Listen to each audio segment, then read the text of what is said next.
Hello, my fellow readers. This is iDark Symphony 777 with another fan fiction review. As always, a link to the story will be in the description below. Please like the video, subscribe to the channel, click on that bell for notifications, leave a comment in the comment section below on your thoughts of the story, and finally, this is my opinion. My opinion is not indicative of everyone in the world. So, next story, this story I'm doing is Doctor Who's Nightmare in Old Equestria by SGamer82. I'm happy to say that I'm finally past the Luniverse. 30 plus stories.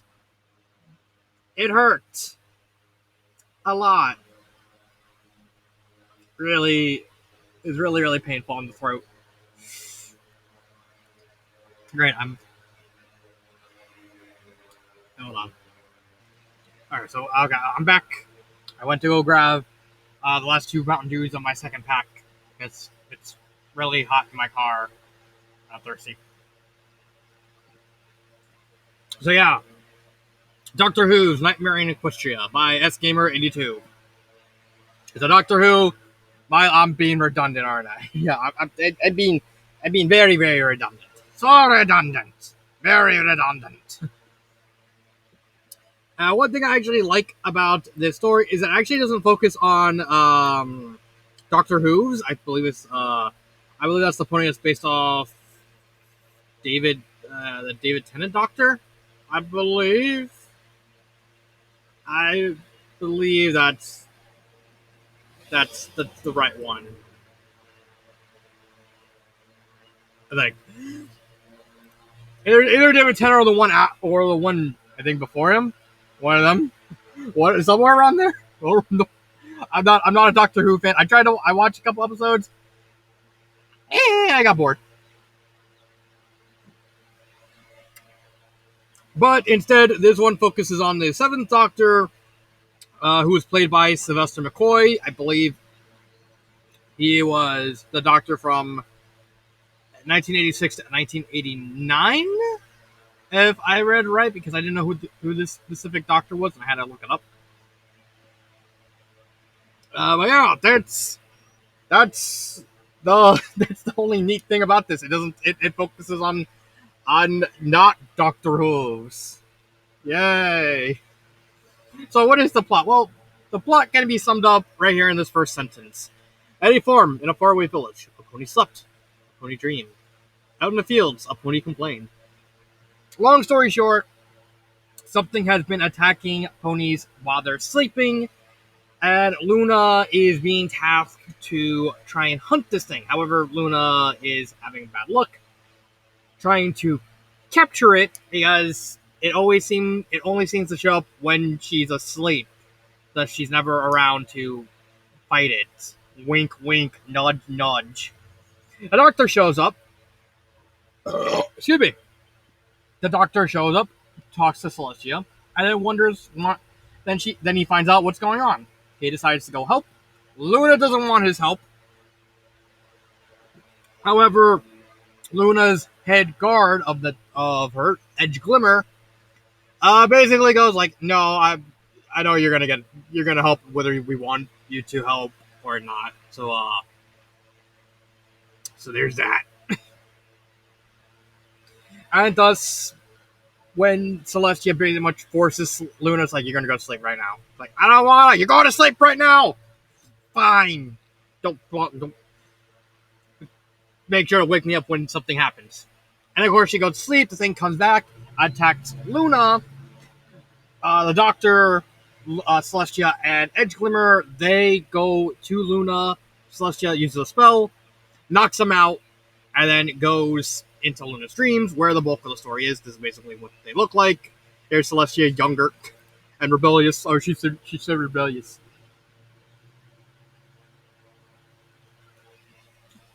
I hate the fact that summer's coming and I live in a freaking hot car. So what happens next is they wake up in Luna's dreamscape. Celestia looks younger. She's basically, in this story it's revealed that she was actually the it never really says which Doctor, but she was the companion for one of the previous Doctors. It's never really mentioned which Doctor specifically, It is implied that it might have been might have been the Seventh Doctor specifically. Not sure, but it could have been any Doctor because of how the Doctor works. So like there's literally a part. Miserable little pile of secrets. Let me turn off my sound thing. There is a part later in the story where he actually goes back in time to see so he can overhear a conversation with his future self. It's really confusing. That's why it's so hard to tell which Doctor specifically. But I'm getting off track. The point is, Celestia was actually a companion for the Doctor because she was very rebellious. She really didn't want to rule everybody, but the Doctor kind of taught her that she needs to rule everyone, and basically we got the Celestia we know and love. Oh dear son, but just sit on everyone. Why you're just eating some ice cream, wondering why does my butt feel so heavy? But yeah, going back to the story. They wake up in Luna's Dreamverse. They actually have to go around the Dreamverse trying to find Luna because while Edge Glimmer and Celestia are trying to figure out why does the monster want with Luna, the Doctor already pretty much knows what happened. What did happen was in this story, Sombra is actually revealed as was once Luna's apprentice. Yeah, you know, King Sombra, crystals, rare crystals. And basically took over was sent as an envoy to the Crystal Kingdom on behalf of Princess Luna and Princess Celestia. Sombra went mad with power, used the crystal to try and manipulate himself. He also, in the story, he's also the one that created the Alicorn amulet. I don't know if that's actually true in canon. I really don't know if that's true in canon. But in the story, he did make it. And he had a plan of trying to lure one of the princesses in, who was Luna. They talked. Sombra reveals that he went past power, and he was actually hoping either Luna or Celestia will kill him while he prepared his plan. His plan was simple. He uses a shadow spell to launch a piece of himself into Luna, so that way when he dies, his soul, the rest of his soul can actually go into Luna, and he can slowly corrupt her, and then eventually the end game would be to possess Luna and take over her body. However, Luna passed out. Celestia came in and didn't kill Sombra. Basically, we all know what happened with Sombra in canon. She basically put the Crystal Empire in like a pocket dimension for over 1,000 years, and Sombra became just a literal wandering soul. That just has corporeal form. But he never died, and this caused a feedback loop with the spell he used on Luna that basically caused it to gain sentience and eventually become Nightmare Moon. The story is basically just an interpretation of the origin of Nightmare Moon, which at least is creative. It does incorporate the Doctor in a very unique way. It makes him important, but not super important that he can easily it makes sense for him to kind of be forgotten because he's like the least important of the group, of the little group that is in the character in like the legend. But yeah, the Doctor does know that Luna's gonna get possessed because he's a doctor, and he tried to hide the fact from Celestia mainly because if he does say it's guaranteed what's gonna happen. He does tell Celestia and Edge Glimmer dig in their hooves.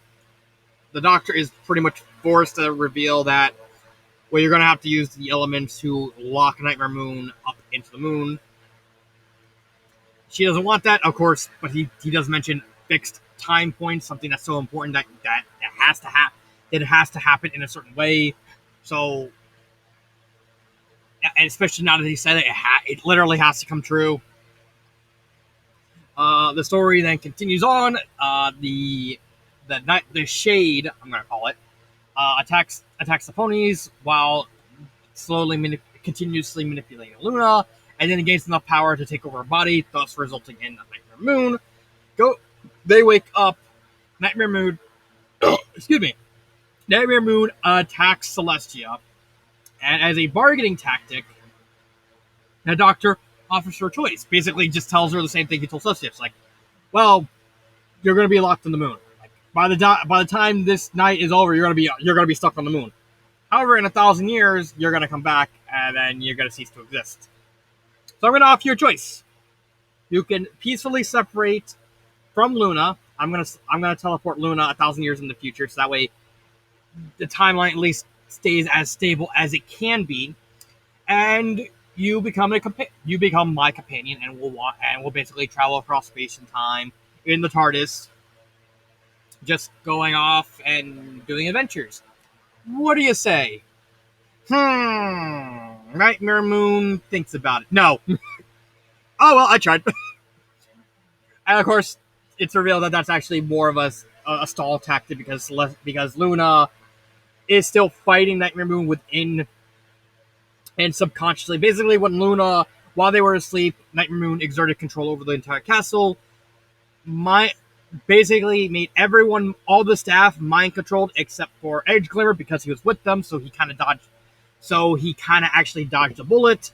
His wife, who was saved by a piece of remnant of Luna and all the fools in the castle because Luna still loves kids and so she doesn't want them hurt at all.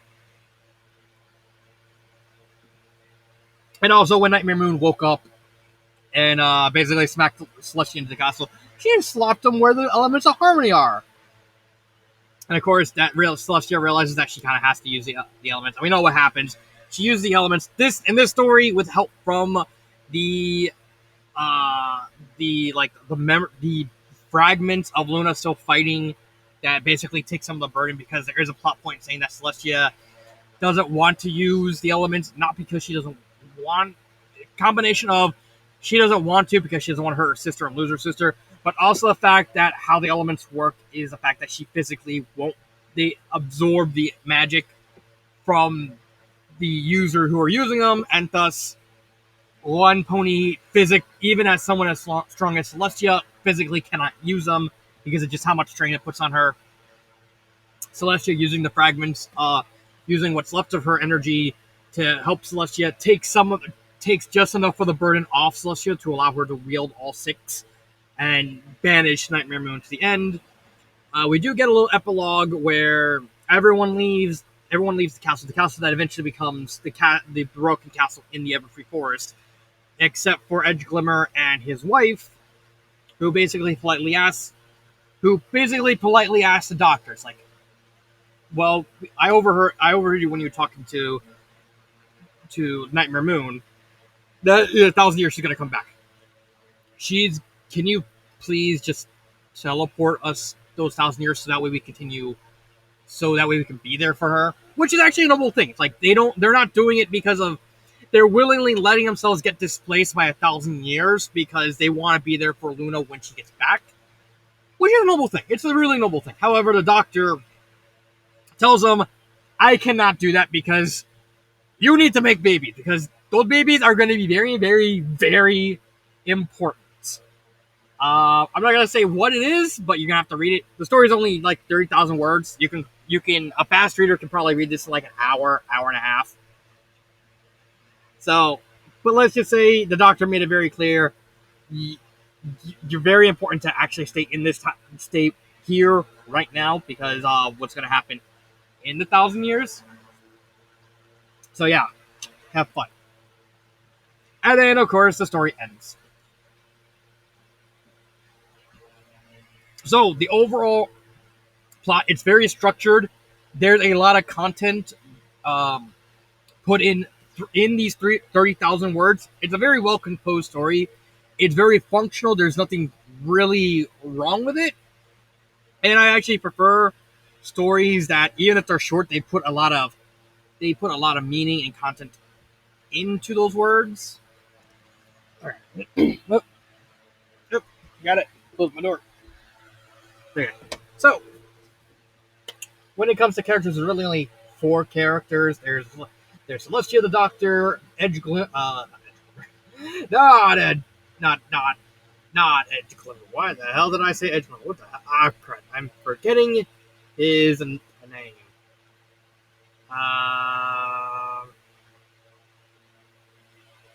yeah, Edge. Oh, yeah, it is Edge Glimmer. Wow, I'm stupid. Yeah, there's four characters. There's Luna, Celestia, the Doctor, and Edge Glimmer. All of them are really done extremely well. They're all packed. They're all very neatly packed in a 30,000 point word.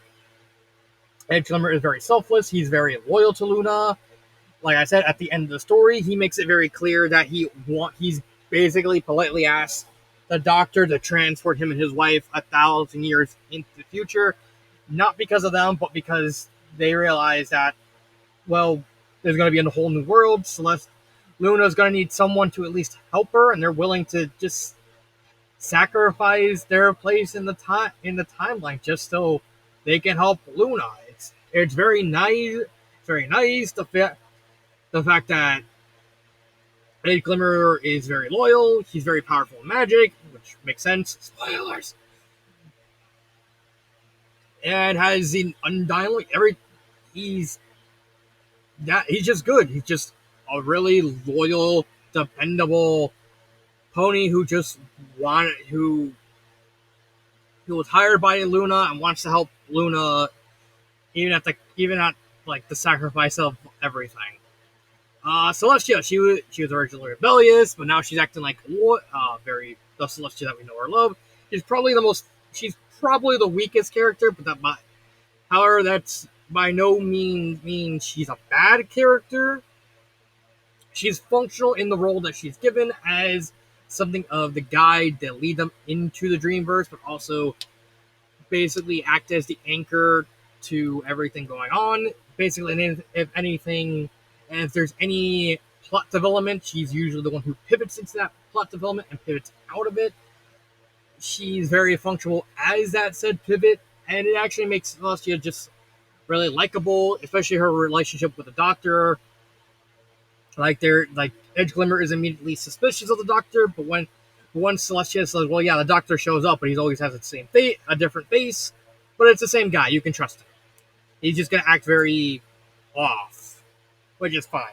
The Doctor is the Doctor. I don't think there's any more. There's not much you can say about the Doctor, mainly because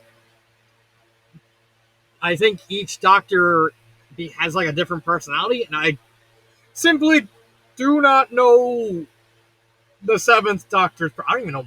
I don't know. I think like the only personality I know of is the one I saw, which was the Gibraltar one. He was a more serious Doctor. Um, but I think this one is like more inherently goofy. He's more of a well-meaning one. He's willing to try and break the rules. He trills his R's. He's overall a good character. And then there's Luna.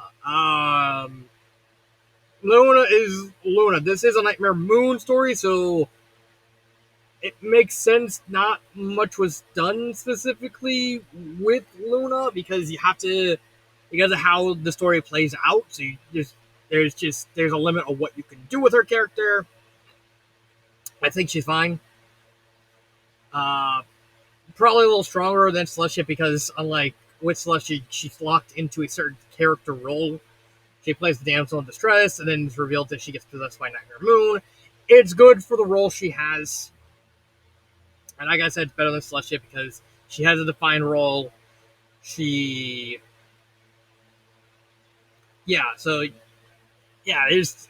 just I just wish there was more to be done with her. You can't do much with her because, like I said, she's locked into that specific character path, turning into Nightmare Moon because of her insecurities, and then being banished to the moon for like 1,000 years, so Twilight Sparkle can cure her.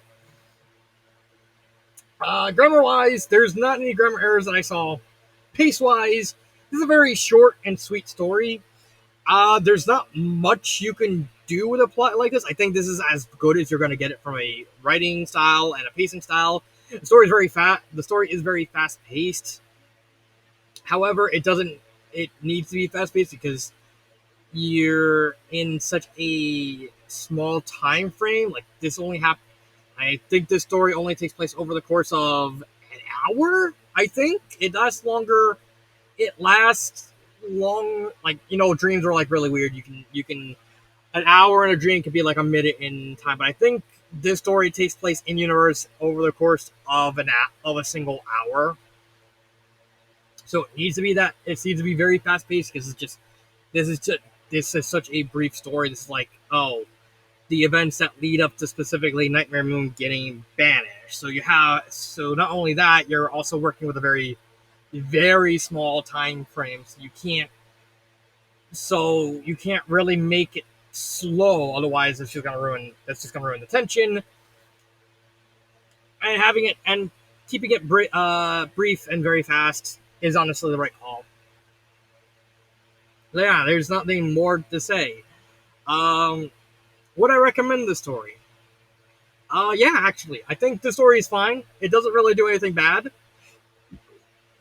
I wish there could have been more done with it, but I understand why it's kept like this because, like I said, there's only so much you can do with this specific idea, and I don't know what else could be done. Eh. So I don't really say anything. So yeah, this story is worth a very good recommendation for me.